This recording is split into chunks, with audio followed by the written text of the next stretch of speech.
नमस्कार, रंगतरंग या माझ्या यूट्यूब चॅनलमध्ये आपलं स्वागत आहे. आज आपण आहोत काचुर्ली या एक छोट्याशा गावात. तळेगाव धरणाला लागून असलेलं हे गाव आहे नाशिक जिल्ह्यातलं आणि खास करून काजवासाठी हे अतिशय प्रसिद्ध आहे. इथे काजवा महोत्सव अनुभवण्यासाठी आपण आज आलेलो आहोत. निसर्गमयी नावाचं एक केंद्र आहे जिथे हे सगळं इथे कॅम्प साईट आहे एक प्रकारची. इथे राहण्याची व्यवस्था आहे, कॅम्पिंग करण्याची व्यवस्था आहे आणि त्याच वेळेला रात्री तिथे काजवत पाहण्याची सुद्धा एक व्यवस्था आहे. आणि त्याच्या बाजूला आता अलीकडेच एक साठवण तलाव झालेला आहे. अतिशय निसर्गरम्य परिसर आहे आणि आपण या परिसराची आज सफर करणार आहोत. इथं हजारोच्या संख्येने काजवे असतात आणि खास करून मे आणि जून महिन्यात हजारो पर्यटक ते काजवे पाहायला येतात. अतिशय सुंदर नियोजन उगले परिवारांचं केशवराव उगले यांनी सुरू केलेला हा उपक्रम आहे. आणि आज पाहता पाहता दुर्गराज या नावाने त्यांनी आधी पर्यटनाचा गिरीभ्रमणाचा उपक्रम सुरू केला आणि आता निसर्गमयी हे कॅम्पसाईट सुरू करून वर्षभर इथे विविध उपक्रमांसाठी लोक कॅम्पिंग करत असतात. आज आपण त्याच कॅम्पिंगबद्दल माहिती घेणार आहोत.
आता आपण जात आहोत सूर्यास्त पॉईंटकडे, सनसेट पॉईंटकडे.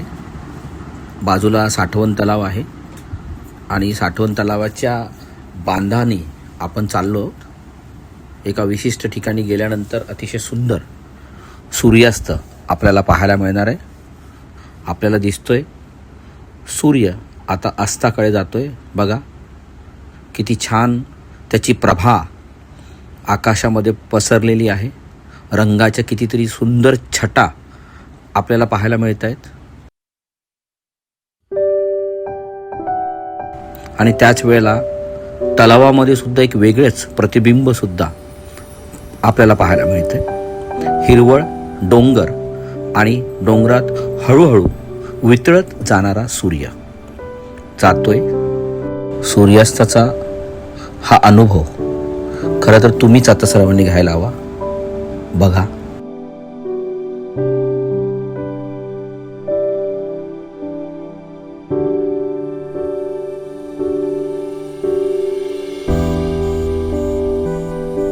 सूर्यास्ताचा साक्षीदार म्हणून अनुभव घेतल्यानंतर आता आम्ही पुढे जात आहोत साठवण तलावाच्या एका कोपऱ्यावर. तिथे निसर्गमयी कॅम्पमधील व्हॉलंटियर रोहित आम्हाला तिथील या सगळ्या परिसराची कॅम्पची विस्तृत माहिती देत आहेत. माय नेम इज़ रोहित, माझं नाव रोहित है. तो आपके सामने जो आपको फॉरेस्ट दिख रहा है ये एक रिजर्व फॉरेस्ट है जिसका नाम जवार है. इट इज़ जवार फॉरेस्ट. ये आता है ठाणे के अंदर और अभी हम लोग जहाँ खड़े हैं ये ठाणे और नासिक की बाउंड्री है. आपके ठीक पीछे वो नासिक है और मेरे पीछे जो है वो ठाणे है. तो ये जो एरिया है, ये जो फॉरेस्ट है, ये 70 to 80 स्क्वायर किलोमीटर का कम्प्लीटली डेंस रॉ फॉरेस्ट है. अंदर कोई भी ह्यूमन पॉपुलेशन नहीं अवेलेबल है. सिर्फ और सिर्फ एक फॉरेस्ट चौकी है, वो है वहाँ पे बीचों बीच. उसके अलावा यहाँ पे कोई भी ह्यूमन पॉपुलेशन नहीं है. जो भी ट्राइबल पीपल है जैसे कि कासोली गांव हो गया या फिर अम्बोली गांव हो गया, ऐसे बाउंड्रीज पे है. बीचों बीच कोई ह्यूमन पॉपुलेशन अवेलेबल नहीं है. और यहाँ पे ये जो फॉरेस्ट है इसकी कोई भी सीमाएँ नहीं है. ये पूरा रॉ फॉरेस्ट है.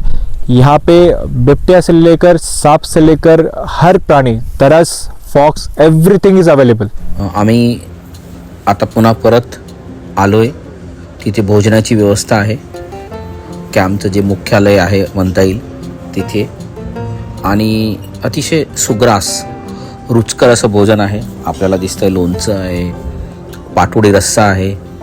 वैदर्भीय माणूस असल्यामुळे आम्हाला ते जेवण अतिशयच आवडलं. वांग्याचं भरीत होतं, गुलाबजाम होते. अतिशय रुचकर आणि सात्विक जेवण. अगदी आपण आपल्या घरी जेवतोय आणि छान कोणीतरी मेजवानी आपल्याला खाऊ घालते, इतक्या प्रेमाने त्यांनी आम्हाला हे जेवण खाऊ घातलं. अतिशय नीटनेटकं आणि स्वच्छता होती, चव होतं आणि हे भोजन आम्हाला सर्वांना खूप आवडलं. आता सुरू होते काजव्याची सफर. आता आपण जंगलात जातोय आणि हजारो काजव्यांचा नर्तन, पदन्यास, दर्शन, त्यांनी त्यांच्या विविध आकृती यांच्या चमत्कृतीने आता आपल्याला अतिशय अद्भुत दृश्य पाहायला मिळणार आहे. आपण सगळे आता ते बघण्यासाठी सज्ज झालेलो आहोत.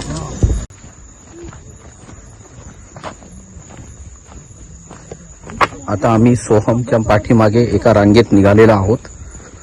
काजवे दिसणाऱ्या घनदाट जंगलात आता आमचा प्रवास सुरू झालेला आहे. आता काजवे दिसायला सुरुवात झालेली आहे. आम्हीही शांतपणे काजव्यांचा अनुभव घेतो. तुम्हीही काही काळ काजव्यांचं हे सौंदर्य नक्की अनुभवा.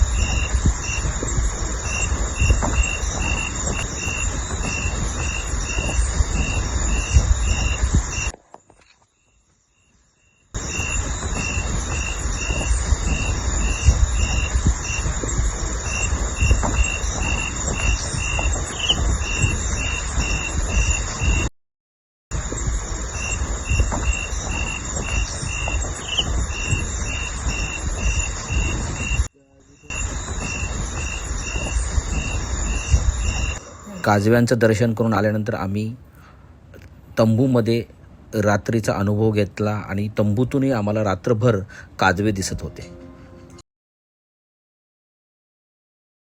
काजव्यांच्या साक्षीने रात्र कधी सरली कळलं नाही आणि प्रसन्न सकाळ आमच्या सर्वांच्या स्वागतासाठी या निसर्गमयीच्या कॅम्पसाईटवर अवतरली. आकाश आणि बाजूचा साठवण तलाव यांना पाहताना एक वेगळाच अनुभव, प्रसन्नता आम्हा सर्वांना जाणवत होती.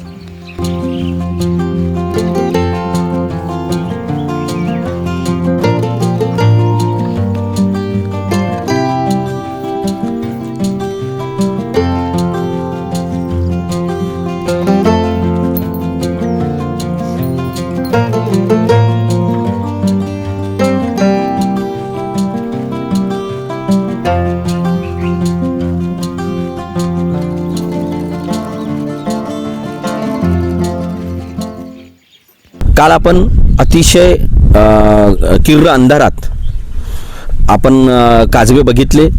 ओंकार, रोहित, सोहम या सगळ्यांनी आपल्याला जंगलामध्ये काजव्यांची अद्भुत सफर घडवली आणि काजव्यांची रात्रीची मैफल एखाद्या रसिकाने कानतृप्त व्हावे, नेत्रतृप्त व्हावे अशा प्रकारे आपण ती मैफल अनुभवलेली आहे. आणि हा सगळ्या काजवा महोत्सवाच्या आयोजनामागची भूमिका, काचुर्लीतल्या या निसर्ग पर्यटन कॅम्पसाईट मागलची भूमिका याबद्दल आपण चर्चा करण्यासाठी आपल्यासोबत या काचुर्ली काचुर्लीमधल्या निसर्गमयी पर्यटन केंद्राचे मालक ओम उगले आपल्यासोबत आहेत. आपण त्यांच्याशी चर्चा करणार आहोत. ओम, नमस्कार. वेलकम तुमचं रंगतरंग चॅनलमध्ये. अतिशय निसर्गरम्य परिसर आहे आणि मी दुसऱ्यांदा आलो आहे, त्यामुळे अनुभूती मागच्या वेळेपेक्षा आणखी छान असाच हा माझा अनुभव आहे. नेमकं थोडक्यात आम्हाला सांगा की आपल्या वडिलांनी नेमकं इथं पर्यटन केंद्र सुरू करण्याची ही प्रेरणा त्यांना कुठून मिळाली आणि काही कारणं, तात्कालिक काही महत्त्वाची कारणं असू शकतात, त्याबद्दल आम्हाला माहिती द्या. Yes sir. बेसिकली आता तुम्ही पहिले बोललात की मालक वगैरे, तर मी स्वतःला या जमिनीचे काय, ह्या पृथ्वीचा, ह्या भूखंडाचा काही मालक समजत नाही. जे काय आहे ते सर्वांचं आहे आणि पृथ्वीचं आहे. त्याच्यावरतीच आपण इथे एक कन्सेप्ट चालवतो, पृथ्वीचं देणं. ही ॲक्च्युली माझी आजोबांची कन्सेप्ट होती आणि ती माझ्या वडिलांनी साकारली आणि त्या कन्सेप्टलाच मी आता पुढे चालवत आहे. मुळात 13 वर्षापूर्वी ही जागा जी आहे ती वडिलांनी खरेदी केली. तेव्हा हे काही नव्हतं, धरण वगैरे काही नव्हतं. बाबा तिकडून चालत आलेले, आम्ही पण त्यांच्यासोबत होतो. इथून मुळात जाण्याचा रस्ता जो आहे तो दुगारवाडीला होता अगोदर. तेव्हा ही जी जागा आहे त्या वडिलांचे जे मित्र होते त्यांनी दाखवली, इथलेच जे आदिवासी मित्र होते त्यांनी, आणि ती पसंत पडली. तेव्हा फार्म हाऊस म्हणून प्लॅनिंग होतं. पण नंतरून विचार केला की हे त्याच्या पलीकडे जाऊन सर्वांसाठी काहीतरी एक गोष्ट आणि एक जनरेशनला आपण काहीतरी सोडून जाऊ शकतो. एक वारसा जो आहे तो पैशाचा नसावा, तो ह्या पद्धतीचा असावा, निसर्गाचा असावा. या दृष्टिकोनातून वडिलांनी कॅम्पसाईट जी आहे ती डेव्हलप केली. निसर्गमयीवरती कुठल्याही प्रकारचं आर्टिफिशियलनेस नाही आहे. जे काय आहे ते सस्टेनेबल लिव्हिंग प्रॅक्टिस केली जाते. जो कचरा होतो, जे काही असेल, जे काही ह्युमन वेस्ट असेल, जे काही फूड वेस्ट असेल, ते सर्व जे आहेत ते वर्षाअखेरीस सर्व झाडांना परत पोहोचवलं जातं. काजवा महोत्सव सुरू करावा ही संकल्पना नेमकी कशी सुचली आणि प्रत्यक्ष महोत्सव सुरू करण्याच्या आधी तुम्हाला बरेच मेहनत करावी लागली असेल, तो नेमका संघर्षाचा काळ कसा? जेव्हा ही जमीन घेतली तेव्हा इथे काजवे होते, नाही असं नाही, काजवे होते, थोडेफार प्रमाणात होते, कारण की झाडच नव्हती इथे.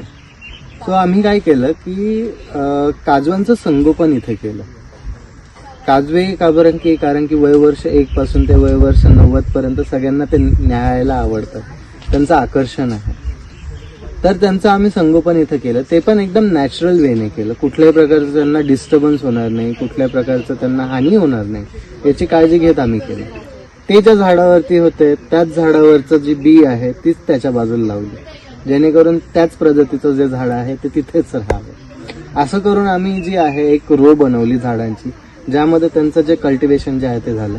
त्याच्या बाजूला आम्ही पूर्ण अंधार पडेल, म्हणजे चंद्रप्रकाश सुद्धा कमी लागेल तिथे पौर्णिमेचा, अशा झाडांची आम्ही तिथे सावली केली, जेणेकरून तिथे ह्या पिरियडमध्ये सावली असून त्यांना मीटिंगसाठी जो आहे तो एक पोषक एन्व्हायरमेंट तयार होतो. आणि एका नवीन अर्थाने, नवीन अनुषंगाने आम्ही हे काजवा कॅम्पिंग विथ फायरप्लेस, इथे काजवा महोत्सव होत नाही. महोत्सव म्हणजे गडबड, गोंधळ, शोरशराबा. इथे आपण काजव्यांसोबत कॅम्पिंग करतो ॲज अ टीममेट म्हणून. बरोबर. जसे तुम्ही आलात, मी आलात, तसे ते काजवे इथे आहेत, ते तुम्हाला वेलकम करतात ॲज अ गेस्ट म्हणून. पाहुणे म्हणून या, पाहुणे म्हणूनच जा. मुळात त्यांना डिस्टर्बन्स नको. इथे कुठल्याही प्रकारचं आपण लाईट्स जे आहेत ते अलाऊ नाही करत. इव्हन डायनिंग एरियातले जे लाईट आहेत चारही बाजूने आम्ही त्याला हे लावलेलं आहे, पडदे लावलेले आहेत, जेणेकरून तो लाईट बाहेर पडू नये. एक असा एक जाणकारांची टीका आहे की या सगळ्या काजवा महोत्सव दर्शन जी काय शब्द वापरा, की त्याच्यामुळे कॅम्पिंग म्हणा, याच्यामुळे काजव्यांची संख्या कमी होते, माणसाचं त्या भागात जाणं हे काजव्यांसाठी धोकादायक आहे. आपली त्यावरची काय भूमिका?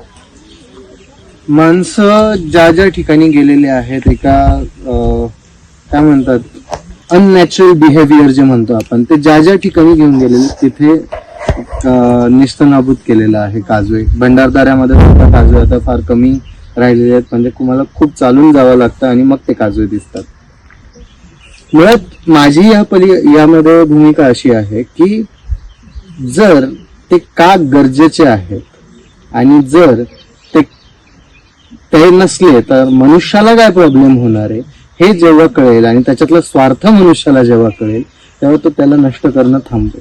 आणि दुसरी गोष्ट अशी की जर का एका प्रॉपर वे मध्ये बघितलं तर मनुष्य त्यांना हानी पोचवतच नाही. जसं आपण काल गेलो होतो, आपण खूप लांबून त्यांना न्याहाळलं, त्यांच्या जवळ नाही गेलो, लांबून न्याहाळलं, जेणेकरून त्यांचे जे काही मीटिंग पिरियड आहे त्याला डिस्टर्बन्स नाही होणार, आपल्या आवाजाचा पण नाही आणि आपल्या लाईट्सचा सुद्धा नाही.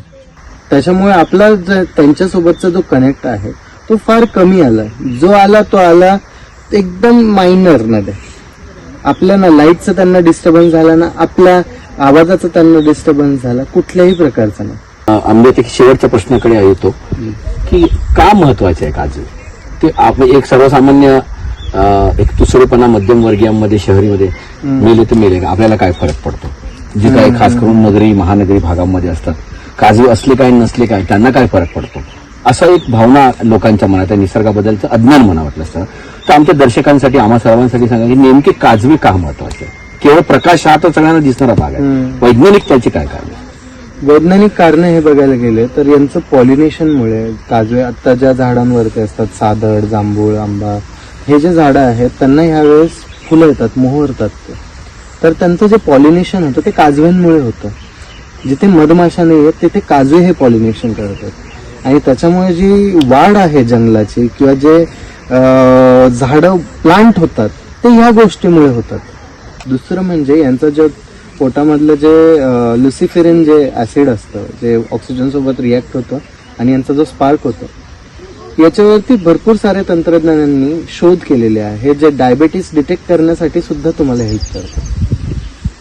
तो असा जो काजवा जो आहे तो निसर्गालाच नाही तर आपण पण मनुष्य जो आहे तो पण निसर्गाचाच पार्ट आहे. हा आपल्यासाठी पण गरजेचा आहे आणि तो नष्ट झाला तर म्हणजे इकोसिस्टमचा एक पार्ट नष्ट होतो. ही खूप मोठी गोष्ट. दरवर्षी ते 15% घट आहे. फक्त ह्या वर्षी आता आपण बघतोय ह्या कॅम्पसाईट वरती वाढ आहे, घट नाही. तर मग ती एक गोष्ट आहे की मेहनत घ्यावी लागते याच्यासाठी. ती प्रत्येकालाच घ्यायची गरज आहे. असं एकट्या दुकट्याचं माझं किंवा माझ्या वडिलांचं किंवा आमच्या फॅमिलीचं, आमच्या टीमचं एकट्याचं काम नाही. प्रत्येकाला कळेल तेव्हा याच्यामध्ये जो आहे तो सुधार होईल. प्रत्येकजण जेव्हा झाडं लावेल, प्रत्येकजण जेव्हा निसर्गाची काळजी घेईल, एक रिस्पॉन्सिबल आणि जबाबदार नागरिक म्हणून घेईल, तेव्हा ते होईल. आपण ओम उगले यांच्याशी चर्चा केली. निसर्गमयी ची जे काही उपक्रम आहे, खास करून त्यांनी एक चांगला शब्द आपल्याला सांगितलं की हा काजवा महोत्सव नाही, हा काजव्यांसोबतचा मुक्काम आहे, त्यांच्याचा सहवास आहे. तर आपण एका अर्थाने याला काजव्यांसोबतची रात्रीचा हा सहवास आपण केला आणि अतिशय सुंदर असा हा सहवास होता. ही जबाबदारी केवळ उगले परिवार किंवा निसर्गमय यांची नाही तर काजव्याचं संवर्धन का करायचं आहे? कारण काजवा म्हणजे अन्न साखळीतला अतिशय महत्त्वाचा मूलभूत घटक आहे.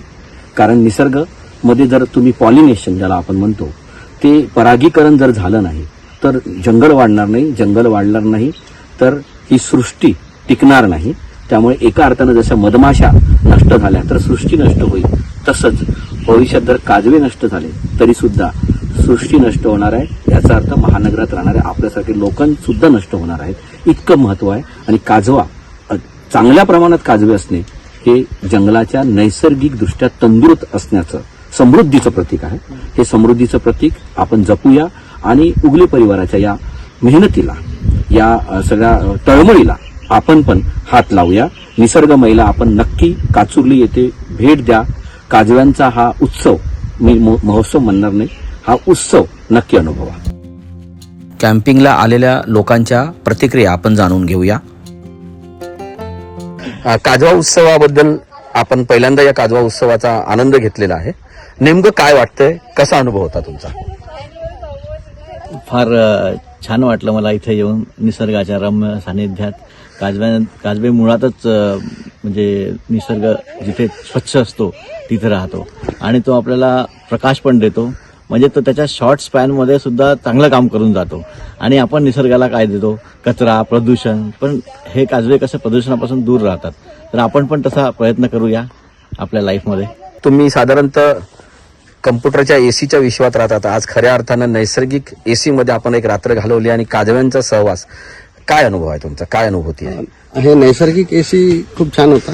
म्हणजे इतकं निसर्गरम्य वाटलं सगळं काही. एक 2-3 वर्षापासून इच्छा होती की बघायला पाहिजे काजवे. लहानपणीच्या आठवणी जागृत झाल्या. लहानपणी आम्ही काजवेच्या मागे धावायचो, काजवे दिसले की. आज इतके सारे काजवे एका वेळेस बघून इतकं सुंदर नयनरम्य असं वाटलं की खरंच निसर्गाची ही जी देण आहे हे आपण ॲक्च्युली अनुभवायला पाहिजे. आणि यांनी इतक्या सुंदर प्रकारे हे कॅम्पिंग राबवली आहे. जेवण आणि सगळ्या गोष्टी यांनी खूप चांगली आमची काळजी घेतली एक दिवस. आणि छान आम्हाला ट्रेक करावला जंगलचा रात्रीचा. आणि तारे दाखवले, काजवे दाखवले, काजवे बघितले, त्याचे खूप सारे पॅटर्न्स बघितले. खूप आनंद आला. तर माझं तर पूर्ण पहिलंच होतं, फर्स्ट टाइम एक्सपिरियन्स. मी असं टेंटमध्ये पण कधी राहिलं नव्हतं. So it was a very good experience. माझं पहिल्यांदा मी माझे 18 वर्षांनी पहिल्यांदा फायरफ्लाईज बघितले. ते पण खूप मस्त होतं. रात्रीला जंगलात तिकडे घेऊन त्यांनी आम्हाला नेचर दाखवलं. ते म्हणजे खूपच नेक्स्ट लेवल एक्सपिरियन्स होता, तसं कधी बघितलं नव्हतं. खरंच हा काजवांचा काय महोत्सव खूपच छान होता आणि लहानपणी बघितलं होतं आणि आता बघण्यात किती मजा आली ते. आणि एवढे सारे म्हणजे रात्री अक्षरशः झोपही नव्हती लागत, नुसतं ते बघत राहावं असं वाटत होतं. आणि जे जंगलात नेऊन फुल मूनचा प्रकाश, म्हणजे शहरात एवढा प्रकाश बिलकुल नाही आपल्याला अनुभव होत जो तेवढा तिथे आला. काजवे आणि तो प्रकाश खूपच सुंदर. आणि हा टेंटमध्ये राहण्याचा अनुभव पहिल्यांदाच आहे माझा, तोही छान होता. आणि जेवणही इथलं मस्त छान मस्त एन्जॉय केलंय आम्ही. माझा हा सेकंड अनुभव आहे. पहिल्यांदा भंडारदऱ्याला केला होता, आता इथे पण प्रत्येक वेळी प्रत्येक ठिकाणी एक वेगळा अनुभव आला होता. इथलं कॅम्पिंग खूप छान केलं यांनी. जंगलात रात्री आपण कधी जात पण नाही ना, आणि जंगल रात्री कम्युनिकेशन करतं हे आता पहिल्यांदा कळलं आणि खरंच खूप मस्त अनुभव होता. रंगतरंग या चॅनलवरील या काजवा महोत्सवाची माहिती जास्तीत जास्त लोकांपर्यंत पोहोचवा आणि निसर्गात किमान एक रात्र येऊन या काजवा उत्सवाचा अनुभव नक्कीच घ्या. आपण माझं हे चॅनल आणि हे व्हिडिओ आपल्याला आवडले असतील तर नक्की लाईक करा, सबस्क्राईब करा, शेअर करा. धन्यवाद.